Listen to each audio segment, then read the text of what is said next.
Hello students, आता या नवीन topic मध्ये किंवा या नवीन लेक्चर मध्ये आपण नॉन आयडियल सोल्युशन बघणार आहे. लास्ट लेक्चरला आपण काय पाहिलं होतं? Ideal solution. आयडियल सोल्युशनचं थोडंसं रिवाइज करूया की काय बघितलं बघा.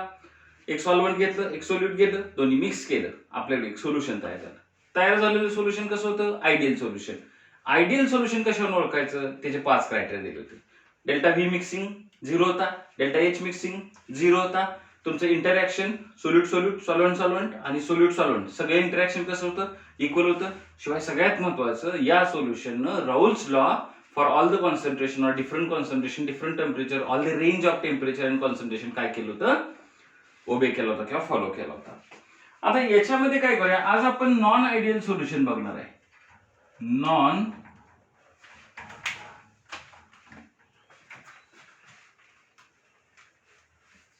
Non ideal solution. Non ideal solution म्हणजे काय असणार आहे? नॉन आयडियल सोल्युशन म्हणजे काय असेल बघा. डेल्टा व्ही मिक्सिंग बरोबर आहे, कसं असेल?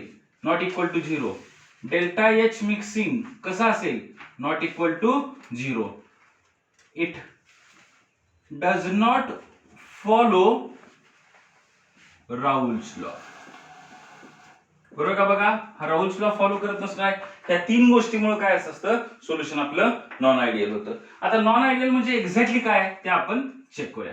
काय करायचं बघा, आपल्याला परत एकदा एक सोल्यूट सॉल्व्हंट आपल्याला काय करून घ्यावं लागेल? ड्रॉ करून घ्यावं लागेल. नेहमीप्रमाणे आपली पेटेंटेड डायग्राम कशी असेल बघा.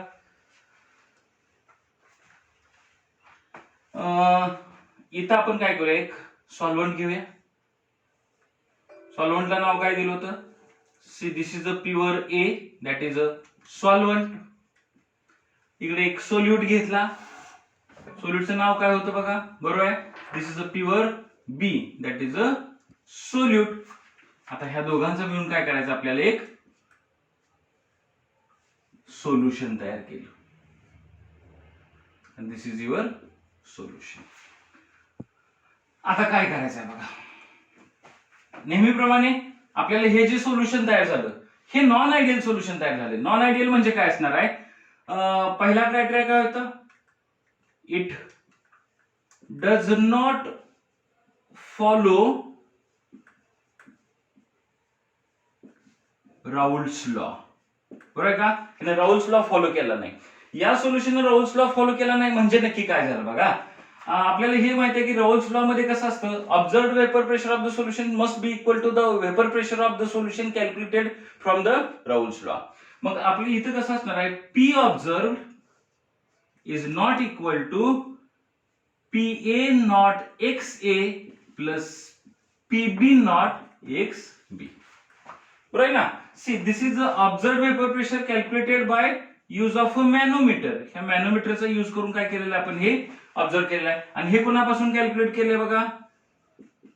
राऊल्स लॉ नुसार कॅल्क्युलेट केलंय. हे दोन्ही इक्वल नसणार आहेत म्हणजे काय असणार आहे?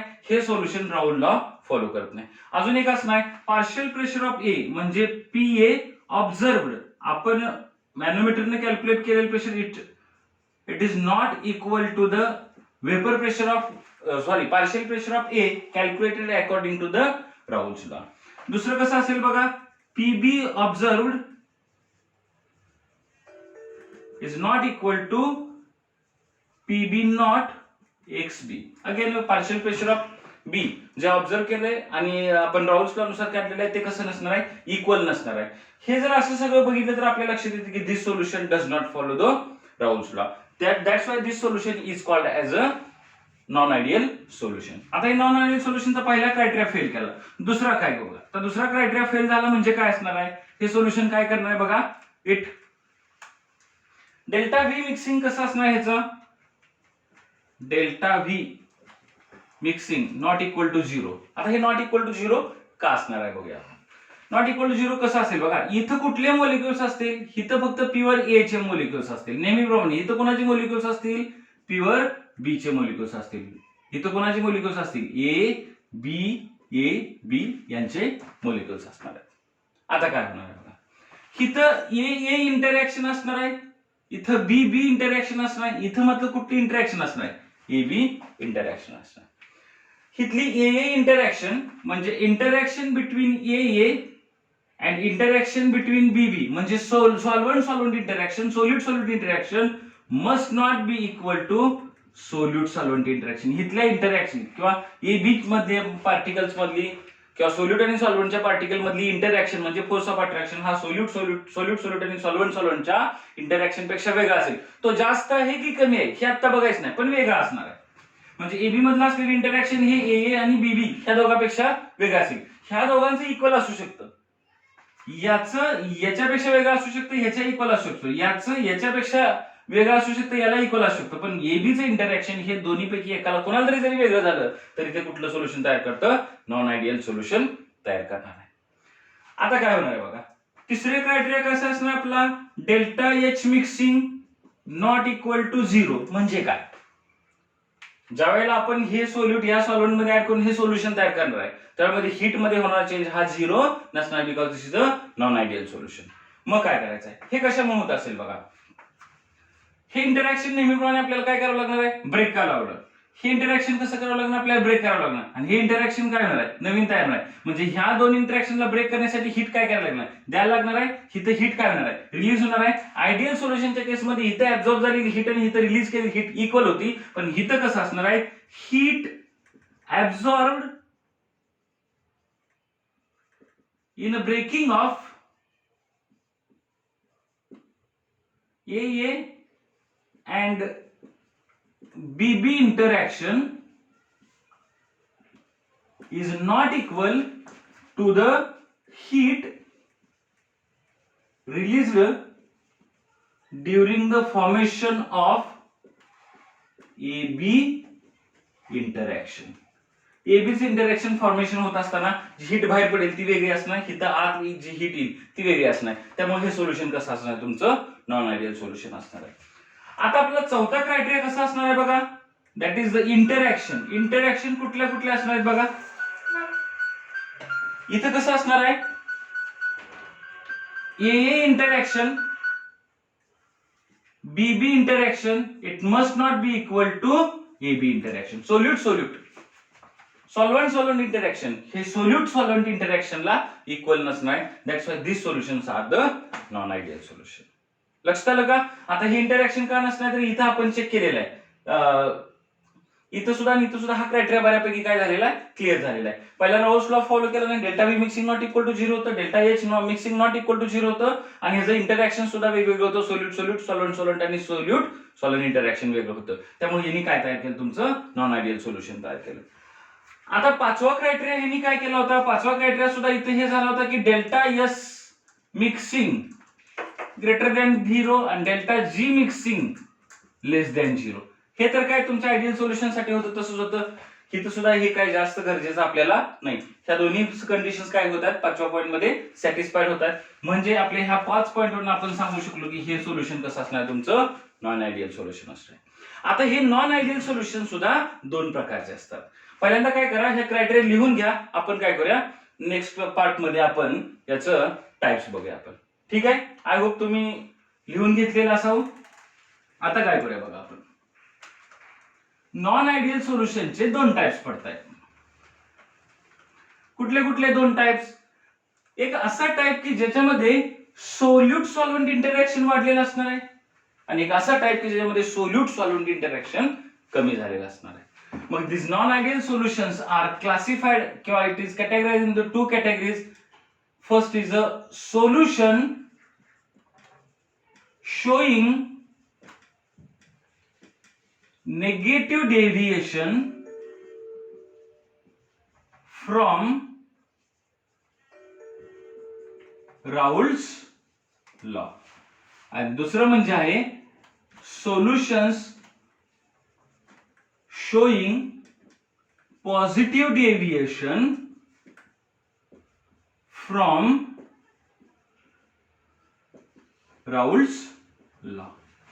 आता निगेटिव्ह डेव्हिएशनचा अर्थ असा असतो की तिथं काहीतरी कमी होणार आहे. पॉझिटिव्ह डेव्हिएशनचा अर्थ असतो की तिथं काहीतरी काय होणार आहे? वाढ होणार आहे. आलं लक्षात?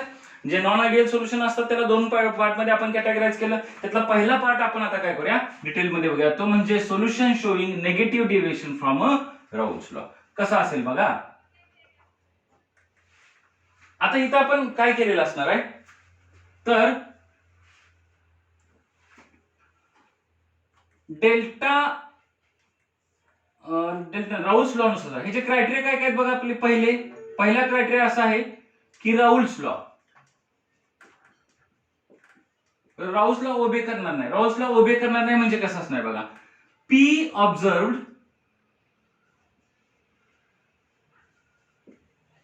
इट नेगेटिव्ह म्हणजे कमी होणार is less than PA not X A plus PB not X B. म्हणजे काय बघा. See this is the vapour pressure of the solution which is calculated by using मॅनोमीटर.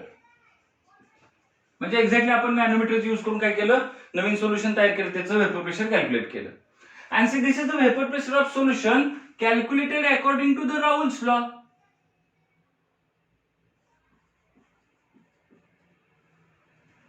राऊल्स law. मग आपण जे एक्झॅक्टली कॅल्क्युलेट केलेलं जे वेपर प्रेशर आहे मॅनोमीटरने use केलेलं, म्हणजे एक्सपेरिमेंटली कॅल्क्युलेट केलेलं वेपर प्रेशर हे राऊल्स लॉच्या वेपर प्रेशर पेक्षा कसं म्हटलं बघा, कमी म्हटलं. कमी म्हणजे काय झालं त्याचं निगेटिव्ह. ऍक्च्युअली कसं भरायला पाहिजे, आयडियली ते इक्वल पाहिजे होतं, इक्वल नाहीये म्हणून ते नॉन आयडियल झालं. त्यात सुद्धा वेपर प्रेशर काय झालं, रिझल्टिंग सोल्युशनचं वेपर प्रेशर कमी झालं असेल. आता रिझल्टिंग सोल्युशनचं वेपर प्रेशर कमी झालं म्हणजेच काय झालं, तुमचं पीए ऑब्झर्व्ड म्हणजे partial pressure of component A is less than partial pressure of component A calculated according to the Raoult's law and PB observed is less than PB not X B. हे सुद्धा आलेलं आहे त्याच्यामध्ये. मग आता आपल्याला काय बघायचं आहे, एक सोल्यूट सॉल्व्हेंट मध्ये ऍड केल्यानंतर जे नॉन आयडियल सोल्युशन तयार झालं त्या नॉन आयडियल सोल्युशनचं वेपर प्रेशर राऊल्स लॉच्या वेपर प्रेशर पेक्षा कमी का झालं हे बघायचं आहे. दॅट इज अ रिझन बघायचं आहे. आता रिझन बघण्यासाठी काय करू आपण, थोडस हे जागा इथं आपण करून घेऊ. बघा रिझन कसं असेल तर अगेन काय असणार आहे तुमची इंटरॅक्शन कुठली, ए इंटरॅक्शन. आपण ए नाव कोणाला दिलं होतं, व्हेरी गुड, सॉल्व्हंटला. बी इंटरॅक्शन दिलं होतं का, कोणाला नाव दिलं होतं, सोल्यूटला. आणि ए बी इंटरॅक्शन कोणाला नाव दिलं होतं आपण, सोल्यूट आणि सॉल्व्हंटला दिलं होतं. मग आता काय होत असणार बघा, ए मध्ये असलेले इंटरॅक्शन बीबी मध्ये असलेले इंटरॅक्शन ह्या दोन्ही इंटरॅक्शन पेक्षा तुमच्या ए बी मध्ये असलेलं इंटरॅक्शन जर कमी असेल, सॉरी ऑब्झर्व्ड वेपर प्रेशर काय झालं आपलं, कमी झालेलं. वेपर प्रेशर कमी झाले म्हणजे इंटरॅक्शन काय झाले असणार, वाढलेलं असणार. बरोबर आहे. म्हणजे कसं बघा, आपण छोट्याशा डायग्राम काढू. इथं दोन ए चे पार्टिकल दाखवूया, इथं कोणाचे आहेत, बी चे दोन पार्टिकल दाखवलेत, आणि हे कोणाचं आहे, सोल्युशनचं आहे. हे कोणाचं आहे, ए आणि बी चे पार्टिकल्स आहे. आता बघा या दोघांमध्ये असलेला इंटरॅक्शन म्हणजे फोर्स ऑफ अट्रॅक्शन, मतलब व्हॅन डर वाल्स फोर्स असेल, हायड्रोजन बॉन्डिंग असेल, या दोघांमध्ये असलेलं फोर्स ऑफ अट्रॅक्शन, इथल्या दोन इंटरॅक्शन पेक्षा समजा इथलं जर इंटरॅक्शन स्ट्रॉंग असेल, म्हणजे इथं कसं असेल, strong interaction, as compared that इथं कसं असणार आहे, वीकर असेल, आणि इथं कसं असेल, वीकर असेल.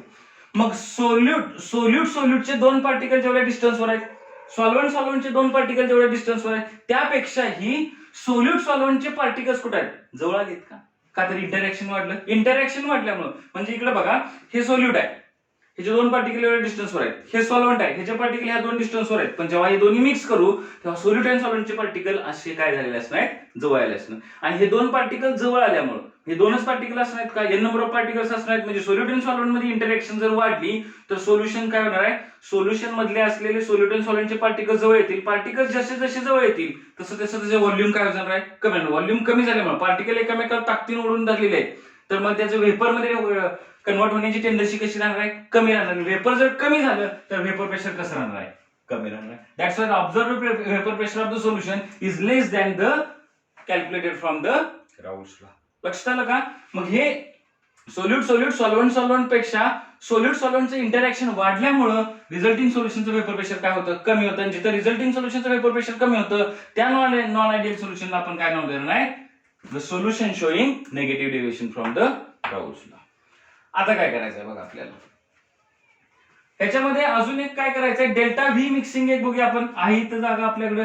डेल्टा व्ही मिक्सिंग कसं असेल बघा, तुमचं समजा हे सॉल्व्हंट 100 ml घेतलं, हे एक सोल्यूट आहे ते 100 ml घेतलं.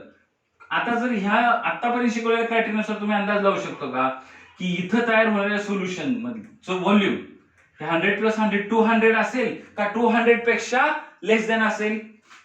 It should be less than 200 ml. का? तर इंटरॅक्शन वाढल्यामुळं सोल्यूट सॉल्व्हंटचे पार्टिकल्स जवळ आल्यामुळं ते एकामेकाच्या जवळ आल्यामुळे त्यांना लागणारी जागा कशी राहिली? कमी लागली त्यांना जागा, आणि कमी लागली जागा लागली म्हणजे त्याचं व्हॉल्यूम काय झालं? कमी झालं. मग डेल्टा व्ही मिक्सिंग काय झालं? Not equal to zero. Not equal to zero म्हणण्यापेक्षा कसं करूया? It is a negative value आली ना. ही समजा 198 भरलं तर 198 वजा काय 200 किती होणार? -2 होणार. म्हणजे डेल्टा व्ही मिक्सिंग लेस दॅन 0 झालं की ग्रेटर दॅन 0 झालं? It is a less than 0. आलं लक्षात? मग ज्या नॉन आयडियल सोल्युशन मध्ये डेल्टा व्ही मिक्सिंग लेस दॅन 0 असतं that is called as your negative deviation. आता तिसरा क्रायटेरिया काय बघा? Delta H mixing. तिसरा क्रायटेरिया काय तुमचा? Delta H mixing. It should be less than 0. Sorry greater than झालं इथं आपलं. Delta V mixing it should be less than 0. Delta H mixing also it should be less than 0. आता हे 0 का झालं? परत एकदा इथे या. इथं इंटरॅक्शन वीक आहे, इथं इंटरॅक्शन वीक आहे, इथं इंटरॅक्शन काय? स्ट्रॉंग आहे.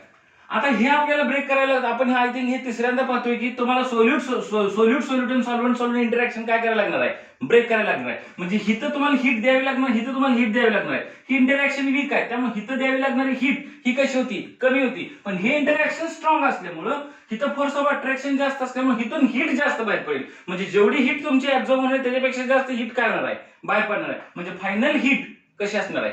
कमी असणार. मग तुमच्या ह्या सोल्युशन तयार फॉर्मेशन मध्ये किंवा तुमचं सोल्यूट आणि सॉल्व्हंट मध्ये जेव्हा सोल्युशन तयार होणार ते सोल्युशन जे तयार होत असताना तुमची हीट काय होणार आहे? बाहेर पडणार. जेव्हा हीट बाहेर पडते तेव्हा डेल्टा एच मिक्सिंग कसं असणार आहे? इट इज लेस दॅन 0 असणार. निगेटिव्ह येणार ना. का? तर heat absorbed during the breaking of AA and BB interaction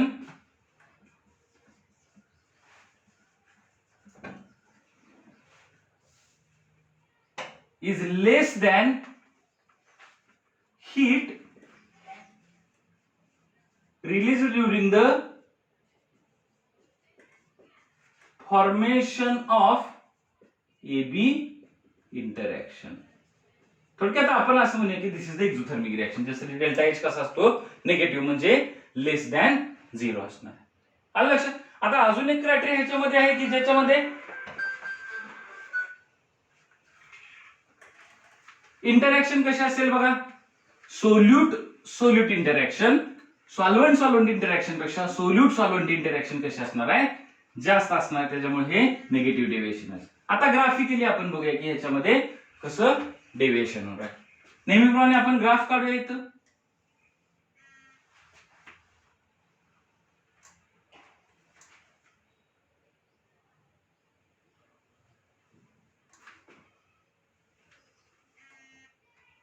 हा आपण ग्राफ काढतोय बघा. येस. आता ग्राफ मध्ये इथं काय घेणार आहे बघा? नेहमीप्रमाणे XA इज इक्वल टू 1. इथं XA इज इक्वल टू किती? 0. इथं XB इज इक्वल टू 0. इथं XB इज इक्वल टू 1. इथं काय असणार तुमचं? Pure A. इथं काय असेल तुमचं? Pure B. इकडे काय असेल तुमचा मोल फ्रॅक्शन आणि इकडे काय असेल तुमचं? Vapour pressure. नेहमीप्रमाणे आपण पहिल्यांदा आयडियल सोल्युशन सारखा ग्राफ काढून घ्या. XA म्हणजे इथं काय असणार तुमचं? P0A. इथं काय असेल तुमचं? P0B. आता आय थिंक हा ग्राफ काय एक्सप्लेन करण्याची आवश्यकता मला नाही वाटत का तर ऑलरेडी हा 2 वेळा आपण एक्सप्लेन केलेला आहे. चला. See, this is the graph for ideal solution. But this is the solution which shows the negative deviation. Negative deviation म्हणजे काय? जेव्हा तुम्ही सोल्युशन तयार कराल आपण राउल्स लॉ फॉलो होत नाही म्हणजे कसं होतं? What is the name of this graph? See, this is the partial pressure of A, that is the PA not XA. हा ग्राफ कशाचा होता? Partial pressure of B, that is the PB not XB. आणि हा कोणाचा होता? P total, that is the PA plus PB. जेव्हा आपण हे non ideal solution showing negative deviation तयार केलं तेव्हा तो पीए जो हे राऊल्स लॉ नुसार कॅल्क्युलेट केलेलं पार्शियल प्रेशर ऑफ ए होतं, पण ऍक्च्युअली आपण जे कॅल्क्युलेट केलं ऑब्झर्व होतं ते कसं होतं, कमी होतं. मग ते कमी होतं म्हटलं तर आपण ते काय करूया, डॉटेड लाईन दाखवूया. असं ते कमी होतं का बघा इथं.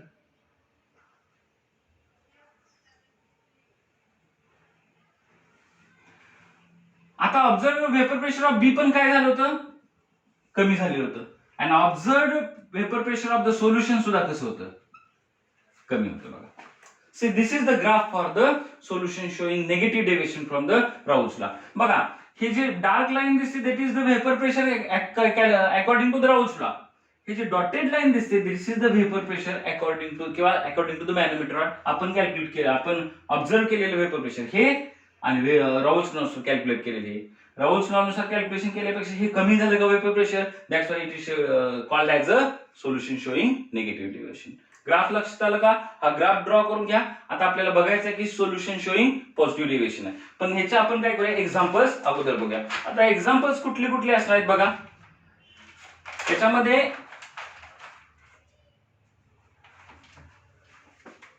एक फेमस एक्झाम्पल किंवा अतिशय महत्वाचं एक्झाम्पल आहे, दॅट इज अ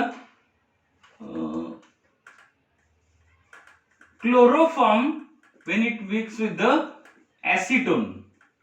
क्लोरोफॉर्म ज्या वेळेला ऍसिटोन सोबत मिक्स केलं जातं तेव्हा जे सोल्युशन तयार होतं ते निगेटिव्ह डेव्हिएशन दाखवतं. कसं बघा, क्लोरोफॉर्म हा जर आपण एक सॉल्व्हंट कन्सिडर केला, हा सॉलिड कन्सिडर, तर हे क्लोरोफॉर्म मध्ये वीक फोर्स ऑफ अट्रॅक्शन असतात. इथं सुद्धा वीक फोर्स ऑफ अट्रॅक्शन असतो, कोणामध्ये, ऍसिटोन मध्ये.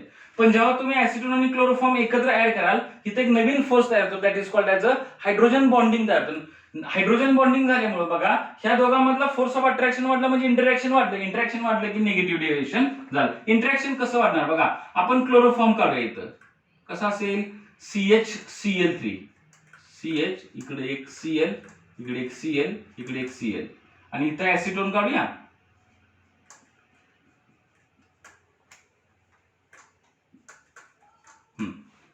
आता कसं असेल बघा, क्लोरीन मायनस आय इफेक्ट नुसार इथली इलेक्ट्रॉनची डेन्सिटी काढून घेईल.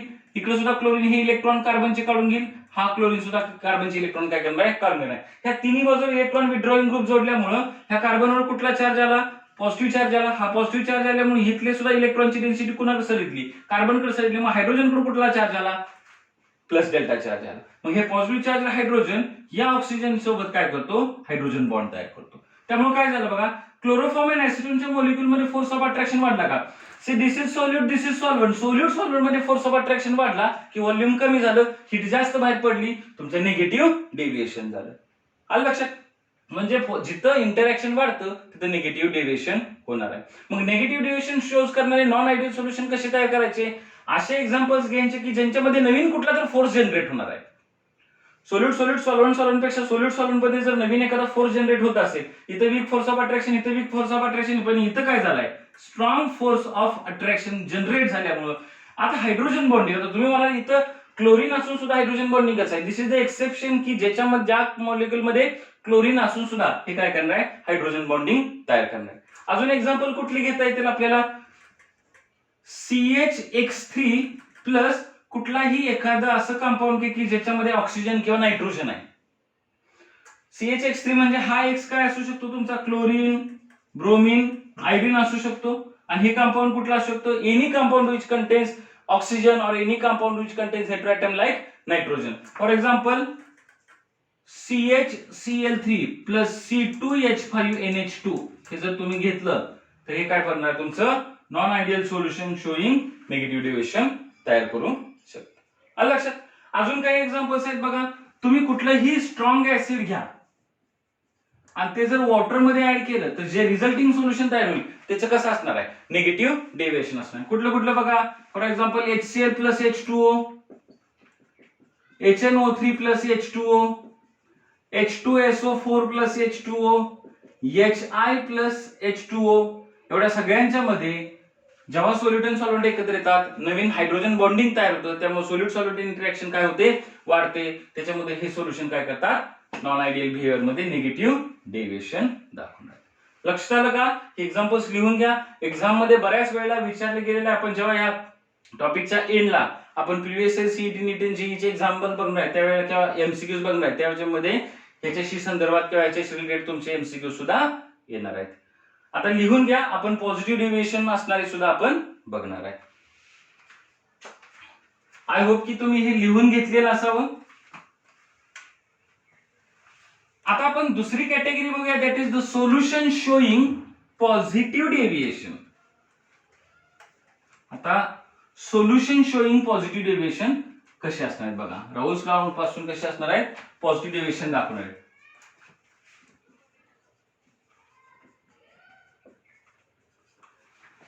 आता अशी सोल्युशन की जे राऊल्स लॉ पासून पॉझिटिव्ह डेव्हिएशन दाखवतात म्हणजे काय होणार आहे.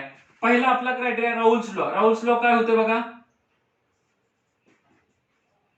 राऊल्स लॉ तर ओबे होणारच नाही, पण इथे कसं होईल बघा, पी ऑब्झर्व म्हणजे सोल्युशनचं observe vapour pressure it should be greater than PA not X A plus PB not X B. म्हणजे काय, मॅनोमीटरने कॅल्क्युलेट केलेलं रिझल्टिंग सोल्युशनचं व्हेपर प्रेशर हे तुमच्या राऊल्स लॉने कॅल्क्युलेट केलेल्या व्हेपर प्रेशर पेक्षा कसं भरणार आहे, जास्त भरणार. जास्त म्हणजे आलं का पॉझिटिव्ह.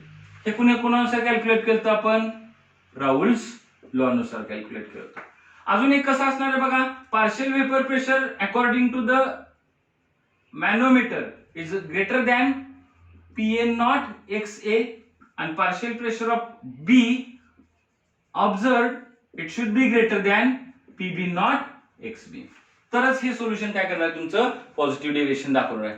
म्हणजे तुमच्या सॉल्व्हंटचं प्युअर स्टेट मधलं वेपर प्रेशर, सोल्युशनचं प्युअर स्टेट मधलं वेपर प्रेशर दोन्ही एकत्र केलं तर राऊल्स लॉनुसार आपण सोल्युशनचं वेपर प्रेशर कॅल्क्युलेट करू शकतो. पण जेव्हा दोन्ही एकत्र करू त्यावेळेला त्यातल्या एचं पार्शियल प्रेशर अपेक्षेपेक्षा किंवा राऊल्स लॉच्या नियमापेक्षा काय झालं, वाढलं.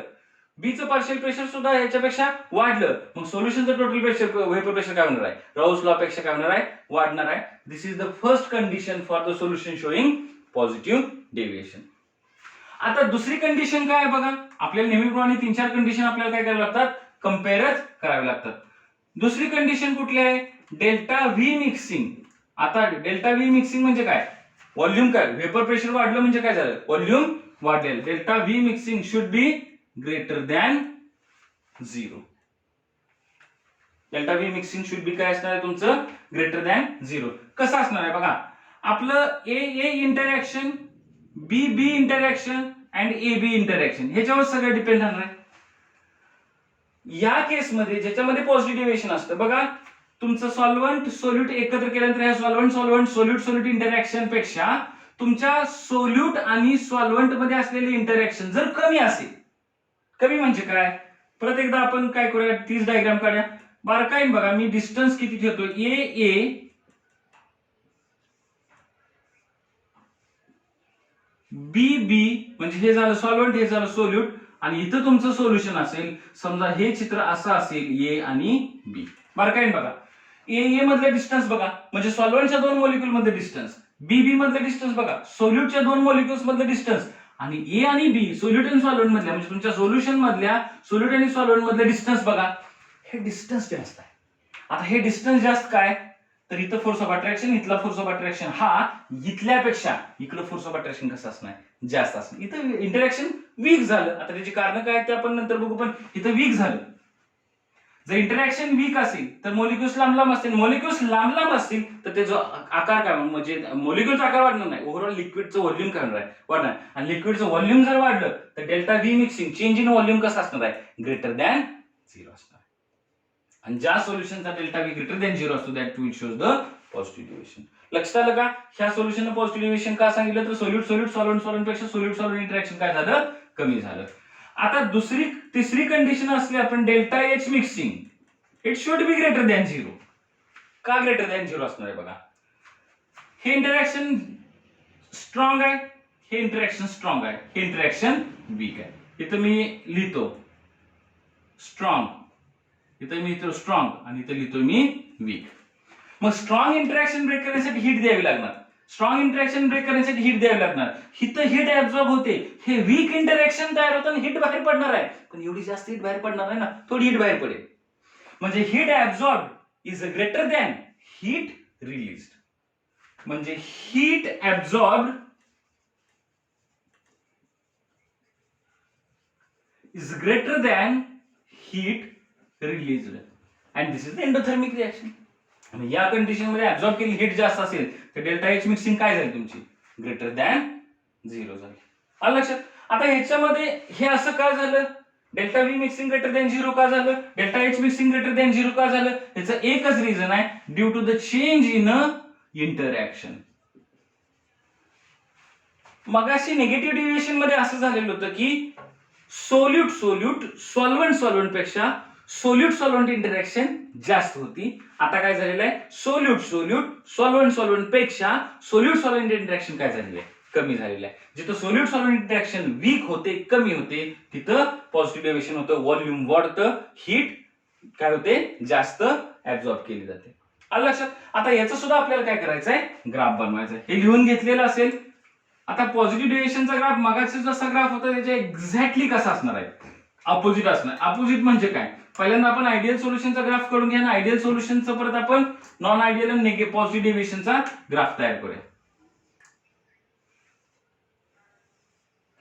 बघा नेहमीप्रमाणे आता हे काय एक्सप्लेन करत बसायची काही गरज नाही.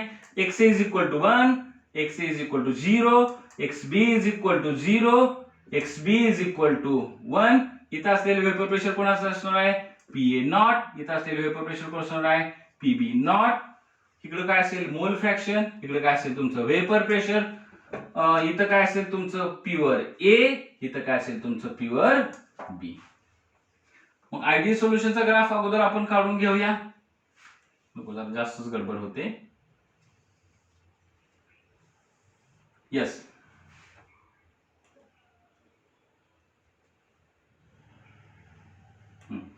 हा ग्राफ कुणाचा आहे, this is the graph for PA. हा ग्राफ कुणाचा आहे, this is the graph for PB and this is graph for P total, that is PA plus PB. Ideal आहे पण हे आयडियल सोल्युशन नाही, म्हणजे ह्याचं डिव्हिएशन असणार आहे. कसं डिव्हिएशन झालं असेल बघा, दिस इज द पार्शियल प्रेशर. आपण पहिल्यांदाच पॉझिटिव्ह डिव्हिएशन मध्ये पहिल्यांदाच राऊल्स लॉ कसा फेल झालेला आहे, partial pressure of A is greater than partial pressure of A calculated according to the Raoult's law. ही जी डार्क लाईन आता मी ऑलरेडी काढली आहे according to the Raoult's law काढलेली आहे, पण ऍक्च्युअली कशी असेल बघा, हे पार्शियल प्रेशर काय झाले असणार, असं वाढलेलं असणार. पार्शियल प्रेशर ऑफ बी पण कसं, ऍक्च्युअली पार्शियल प्रेशर ऑफ बी काय झालेलं असणार आहे, वाढलेलं असणार आहे. कुणापेक्षा, राऊल्स लॉच्या कॅल्क्युलेशन पेक्षा. मग टोटल सोल्युशनचं vapour pressure, just minute, total सोल्युशनचं वेपर प्रेशर हे सेफ सुद्धा काय झाले असणार आहे, वाढलेलं असणार आहे. डॉटेड लाईन दाखवले that is the actual vapour pressure, dark line दाखवले that is the vapour pressure of the solution according to the Raoult's law. मग राऊल्स लॉ नुसार कॅल्क्युलेट केलेले वेपर प्रेशर पेक्षा आपला ऍक्च्युअल वेपर प्रेशर काय झालेला आहे, वाढलेला आहे. का तर सोल्यूट सॉल्व्हंट इंटरॅक्शन कमी झाली, वेपर्स काय होणार आहेत, जास्त तयार होणार आहेत. वेपर जर जास्त तयार झाले, व्हॉल्यूम पण वाढलेला आहे, वेपर पण जास्त तयार झाले, मग वेपरचं प्रेशर काय होणार आहे, वाढणार आहे. आलं लक्षात. आता ह्याचं एक्झाम्पल काय बघा, ह्याचं एक्झाम्पल काय, तर best example is the water plus benzene. आता वॉटर प्लस बेन्झीन मध्ये काय होतं बघा, आपण पॉझिटिव्ह डिव्हिएशन कधी होणार आहे, solute solute solvent solvent interaction पेक्षा सोल्यूट सॉल्व्हंट इंटरॅक्शन कशी असणार आहे, कमी असणार आहे. आता बघा हे वॉटर मध्ये काय असणार आहे, तुमचं हायड्रोजन बॉन्डिंग असणार आहे. तुमच्या बेन्झीन मध्ये हायड्रोजन बॉन्डिंग नसणार, पण तुमच्याकडे एक कंपोनंट असं आहे का ज्याच्यामध्ये हायड्रोजन बॉन्डिंग आहे. म्हणजे सगळ्या वॉटर मॉलिक्यूल मध्ये हायड्रोजन बॉन्डिंग असणार. हे स्ट्रॉंग बॉन्डिंग असणार आहे, हे वीक बॉन्डिंग असणार. पण जेव्हा तुम्ही दोन्ही एकत्र करून सोल्युशन तयार कराल काय झाले असणार बघा. वॉटरच्या केसमध्ये एक बीकर घेतला, त्याच्यात वॉटर असेल तर बघा हे सगळे हे दोन वॉटरचे मॉलिक्यूल असतील तर ह्या दोघांमध्ये हायड्रोजन बॉन्डिंग असेल. हे दोन बेन्झीनचे मॉलिक्यूल आहेत त्याच्यामध्ये हायड्रोजन बॉन्डिंग नसणार. पण ज्या वेळेला एक इमॅजिन करूया आपण, हे दोन मार्कर म्हणजे दोन बेन्झीनचे मॉलिक्यूल, माझी ही दोन बोटं म्हणजे दोन वॉटरचे मॉलिक्यूल. हे बघा ह्या वॉटरमध्ये कसं असणार आहे, फोर्स ऑफ अट्रॅक्शन असणार. या दोघांमध्ये फोर्स ऑफ अट्रॅक्शन नसणार आहे, का तर हे व्हॅन डर फोर्सेस असतील पण हायड्रोजन बॉन्डिंग नसणार आहे, हे नॉन पोलर आहे. बघा जेव्हा आपण हे मिक्स करू तर चित्र असं असेल का बघा, दोन वॉटर मॉलिक्यूलच्या मध्ये एक बेन्झीनचा मॉलिक्यूल आला का, किंवा दोन बेन्झीनच्या मध्ये एक वॉटर मॉलिक्यूल आला. मग ह्या दोन वॉटर मॉलिक्यूल मधलं हायड्रोजन बॉन्डिंग काय झालं, ब्रेक झालं. मग मगाशी वॉटर मॉलिक्यूल मध्ये असलेलं अट्रॅक्शन आता वॉटर बेन्झीन मध्ये असलेलं अट्रॅक्शन काय झालं, कमी झालं. कमी झाल्यामुळे हे काय झालं बघा, डिस्टन्स वाढलं. डिस्टन्स वाढल्यामुळे व्हॉल्यूम वाढलं. व्हॉल्यूम वाढल्यामुळे वेपर प्रेशर काय झालं, वाढलं. वेपर प्रेशर वाढल्यामुळे काय झालं, तुमचं पॉझिटिव्ह डिव्हिएशन झालं. मग ज्याच्यामध्ये हायड्रोजन बॉन्डिंग होतं किंवा फोर्स ऑफ अट्रॅक्शन कमी होतो, इंटरॅक्शन कमी होतं, ते काय करतात, पॉझिटिव्ह डेव्हिएशन दाखवतात. मग पॉझिटिव्ह डेव्हिएशन दाखवण्यासाठी काय करावं लागतं, इंटरॅक्शन कमी करावं लागतं. इंटरॅक्शन कमी होण्यासाठी सिंपल गोष्ट आहे, एक ट्रिक लक्षात ठेवा. कुणामध्ये पॉझिटिव्ह डेव्हिएशन होणार आहे, तर असा एक पोलार मॉलिक्यूल घ्यायचं किंवा polar compound plus non polar compound एकत्र तयार घेतले की याचं जे सोल्युशन तयार होतं ते काय करतं, पॉझिटिव्ह डेव्हिएशन दाखवत असतं. हे पोलर कंपाऊंड आहे, for example water. Non polar आहे बेन्झीन. कधी लक्षात ठेवा, एक ट्रिक आहे, पोलर नॉन पोलर एकत्र आले की पॉझिटिव्ह डेव्हिएशन असणार. एक्झाम्पल काय तुमचं, water plus H2O plus C6H5CH3 toluene. इथं बेन्झीन घेतलं, इथं आपण काय घेतलं, टोलिन घेतलं. तुमचं एक्झाम्पल बघा, CH3OH plus C6H6 methanol and benzene घेतलं. हे पोलर आहे, हे नॉन पोलर आहे. अगेन पॉझिटिव्ह डेव्हिएशन होणार. तुमचं इथाइल अल्कोहोल घेतलं, C2H5OH प्लस तुमचं C6H5CH3 टोलिन घेतलं, तरी सुद्धा काय होणार, तुमचं पॉझिटिव्ह डेव्हिएशन असलेलं वेपर प्रेशर, पॉझिटिव्ह डेव्हिएशन असलेलं सोल्युशन तयार होणार आहे. आता सोल्युशन शोईंग पॉझिटिव्ह डेव्हिएशनचा हा ग्राफ काढून घ्या, ही एक्झाम्पल्स लिहून घ्या. आता एंड पार्ट मध्ये या टॉपिकच्या किंवा या लेक्चरच्या एंड पार्ट मध्ये आपल्याला सोल्युशन शोईंग पॉझिटिव्ह डेव्हिएशन मध्ये सुद्धा दोन प्रकारचे सोल्युशन तयार होतात. त्याचा फक्त आपल्याला ग्राफ बघायचा आहे, त्याचे डिटेल्स आपण नंतर बघणार आहे. बघा, दोन ग्राफ काढूया. पहिल्यांदा मी ग्राफ काढून घेतो, देन आय विल एक्सप्लेन. छोटीशीच गोष्ट आहे, पण थोडस ऍडव्हान्स लेवलला हे जाऊन तुम्हाला ॲझिओट्रॉपिक मिक्सचर म्हणून एक बघावं लागेल, त्याच्याशी रिलेटेड आहे. आपण आता बेसिक तर घेऊन ठेवूया, म्हणजे पुढे तुम्हाला ऍडव्हान्सच्या लेक्चरसाठी त्याचा फायदा होणार आहे. बघा, मी दोन ग्राफ काढतो, सोल्युशन शोईंग पॉझिटिव्ह डेव्हिएशन, ह्याचे दोन ग्राफ काढतो.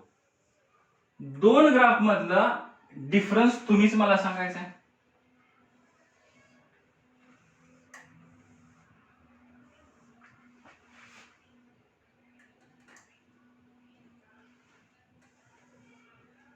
First I will draw the graph, then I will explain.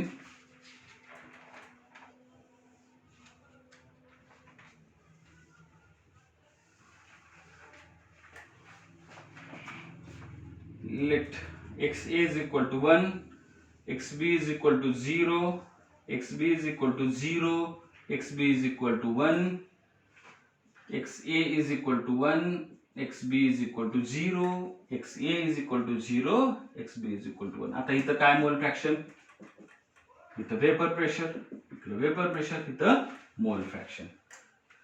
Positive deviation आहे, कसं असेल बघा ग्राफ.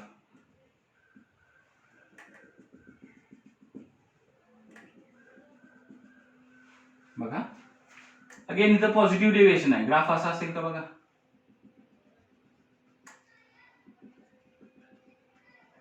येस, दोन ग्राफ बघा मी काढलेले आहेत. इथं सुद्धा डॉटेड लाईन दाखवले म्हणजे पॉझिटिव्ह डेव्हिएशन दाखवते, म्हणजे आपल्या रिझल्टिंग सोल्युशनचं वेपर प्रेशर हे राउल्स लॉ नुसार कॅल्क्युलेट केलेलं, राउल्स लॉ नुसार कॅल्क्युलेशन केले, त्याच्यापेक्षा जास्त भरले. इथं सुद्धा तसंच भरले, फक्त ग्राफ मध्ये चेंज बघा जरा. What is this point PN not, what is this PB not, what is this PN not, PB not. आता बघा, ह्या ग्राफ मध्ये रिझल्टिंग सोल्युशनचं वेपर प्रेशर हे कुठल्याही प्युअर कंपोनंटच्या वेपर प्रेशर पेक्षा जास्त नाहीये. हा, अपेक्षेपेक्षा किंवा तुमच्या राउल्स लॉ पेक्षा सोल्युशनचं वेपर प्रेशर वाढलंय की, पण ते काही एवढं वाढलं नाही की कुठल्याही प्युअर कंपोनंट, सोल्यूट असेल किंवा सोलंट असेल, त्याच्यापेक्षा ते कसं असेल, जास्त झाले. तेवढं जास्त झालेलं नाही. व्हॉट अबाउट दिस, ह्या पॉइंटला इकडे बघा, या पॉइंटला काय झालेलं आहे, vapour pressure of resulting solution is greater than PN not and PB not.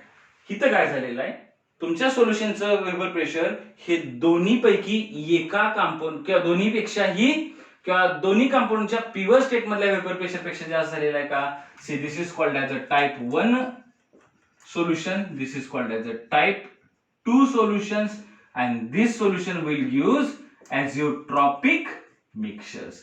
ह्या प्रकारची पॉझिटिव्ह डेव्हिएशन दाखवणारे सोल्युशन काय देतात तुम्हाला, ॲझिओट्रॉपिक मिक्सचर देतात. ॲझिओट्रॉपिक मिक्सचर म्हणजे काय, असे मिक्सचर की ज्यांचा बॉइलिंग पॉईंट कॉन्स्टंट राहतो किंवा त्या कॉन्स्टंट टेम्परेचरला बॉईल होतात. त्यांचं काय करू शकत नाही आपण, फ्रॅक्शनल डिस्टिलेशन त्यांना वेगळे करू शकत नाही, ते आपण डिटेलमध्ये नंतर पाहणारच आहे. पण आता लक्षात आलं का, याच्यासाठी कसं आहे बघा, जर आपण याच्यासाठी इथे लिहितो बघा मी, P observe is greater than P N not X A plus P B not X B, but P total गुण्या is never greater than P N not and P B not. इथं कसं आहे, P total is greater than P N not X A plus P B not X B. हे बघा, याच्यानुसार आपण सांगू शकतो की this solution shows the positive deviation. याच्यानुसार सांगू शकतो solution showing positive deviation, but P total is greater than P N not and P B not. ज्या सोल्युशन मध्ये रिझल्टिंग सोल्युशनचं वेपर प्रेशर हे दोन्ही कंपोनंटच्या प्युअर स्टेट मधल्या वेपर प्रेशर पेक्षा जास्त असतं, ते आयसोट्रॉपिक मिक्सचर्स देतात. आलं लक्षात? This is type 2 solution showing positive deviation, this is the type 1 solution showing positive deviation. I hope की हे लेक्चर तुम्हाला समजलेलं असेल. डायग्राम काढून ठेवा, ते आपण आयसोट्रॉपिक मिक्सचर मध्ये परत कंटिन्यू करणार आहे. चलो, थँक्यू, गुड डे.